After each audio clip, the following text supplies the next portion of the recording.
గత 10 ఏళ్లలో బీఆర్ఎస్ ప్రభుత్వంలో అప్పు 10 రెట్లు పెరిగిందన్నారు డిప్యూటీ సీఎం బట్టి విక్రమార్క. 10 ఏళ్లలో తెలంగాణ అప్పు 7 లక్షలకు చేరిందని చెప్పారు. దశాబ్ద కాలంలో నాణ్యత లేకుండా సాగునీటి ప్రాజెక్టులు చేపట్టారని తెలిపారు. బీఆర్ఎస్ తప్పిదాలను కాంగ్రెస్ ప్రభుత్వం సరిదిద్దుతుందని చెప్పారు. రాష్ట్ర ఆర్థిక పరిస్థితి ప్రమాదంలో పడిందన్నారు. అప్పులు చెల్లించడానికి మళ్లీ అప్పులు చేయాల్సిన పరిస్థితి వచ్చిందన్నారు డిప్యూటీ సీఎం బట్టి విక్రమార్క. తెలంగాణ రాష్ట్రం ఏర్పడిన తర్వాత గత దశాబ్ద కాలంలో రాష్ట్ర పురోభివృద్ధి ఆశించిన మేరకు జరగలేదు.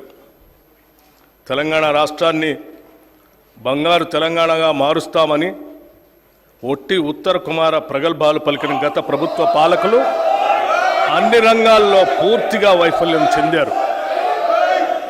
పురోభివృద్ధి అటుంచి రాష్ట్ర ప్రజల సంక్షేమం సన్నగిల్లింది, అభివృద్ధి అడుగంటింది, రాష్ట్రం అప్పుల పాలైంది. చిలికి చిలికి గాలివాన అయినట్లు రాష్ట్ర ఆవిర్భావ సమయానికి ఉన్న 75,577 కోట్ల రూపాయల అప్పు గత ఏడాది డిసెంబర్ నాటికి వామనావతారంలా పెరిగి 6,71,757 కోట్ల రూపాయలకు చేరింది. అంటే గత 10 సంవత్సరాల్లో తెలంగాణ రాష్ట్ర ప్రభుత్వ అప్పు దాదాపు 10 రెట్లు పెరిగింది.